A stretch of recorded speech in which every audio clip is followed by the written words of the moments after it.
the Muslim Tube. It's a platform aiming to create a digital home for Muslims all around the world. So let's dive in and break down their ambitious pitch. Now, according to their campaign, this is not just another video site. Not at all. They're framing this as a direct answer to some very specific, very real problems that Muslims face online. It's basically a declaration of digital independence. They're trying to create a platform built on, as they put it, our terms. So what does that actually mean in practice?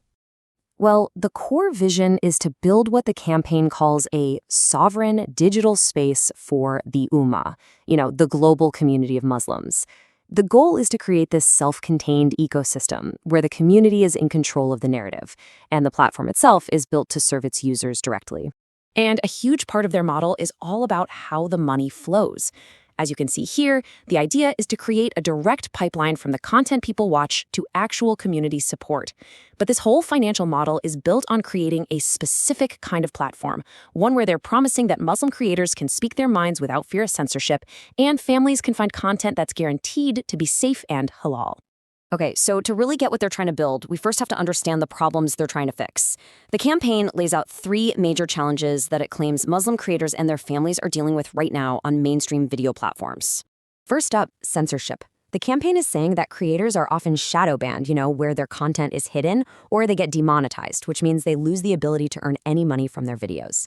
They argue this happens a lot when people discuss topics like Palestine or certain Islamic perspectives that automated algorithms might just flag as controversial, basically silencing those voices.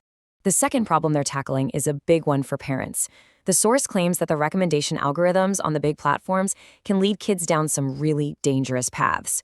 We're talking about exposing them to inappropriate material or content that goes against Islamic teachings, and that forces parents to be in this state of constant, exhausting monitoring. And the third problem, well, it's about the broader digital environment we're all swimming in. The campaign describes the internet as drowning in AI-generated content, fake news, and sensationalism. It argues there's a serious need for a trusted source for authentic Islamic education and genuine community voices, away from what it calls algorithm-optimized garbage. And so that brings us to their proposed solution, the Muslim Tube. It's being presented as this premium video platform built from the ground up on a foundation of specific Islamic principles that are designed to directly counter every single one of the problems we just talked about.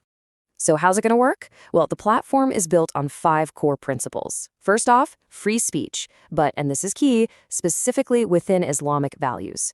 Second, 100% family-safe guarantee, with every single video being reviewed by a human. Third, a focus on authentic, human-made content. Fourth, fair monetization for the creators. And finally, moderation that's actually led by community members and scholars, not just some mysterious algorithm. The campaign details several things that'll set it apart, but there's one in particular that really seems to be the backbone of their whole claim to authenticity. And that feature is the verified scholar concept. The idea is to build a system of trust. So when you're watching something, you know you're learning from a qualified source. To get verified, they're requiring certified credentials, like a seminary degree or a traditional ijaza, which is a really respected license to teach that gets passed down through a chain of scholars. And here's how they picture it working for you, the user. First, you'll be able to search for scholars by their specialty, whether it's Quranic studies or fiqh, which is the study of Islamic law. Then you can get direct guidance, even ask questions. And, crucially, you can support these scholars financially, which allows them to dedicate more of their time to teaching. So, when you put it side by side like this, the contrast you're trying to highlight becomes pretty stark. On one side, you have what the campaign describes as an environment of unpredictable algorithms and random punishments. And on the other, they're proposing a system of human review and clear, transparent rules where Islamic content isn't just tolerated, it's actively encouraged. So, what's the ultimate goal here? A whole range of impacts they're hoping for. Everything from empowering creators and protecting kids to preserving authentic knowledge for generations to come. It also brings it back to those other goals of economically empowering scholars and using the platform's revenue to fund charity projects. And this final quote, I think, really captures the huge scope of the project. It's not just being framed as a piece of tech, but as a collaborative global movement, a way for the community to reclaim its own voice, its independence, and its power in the digital world.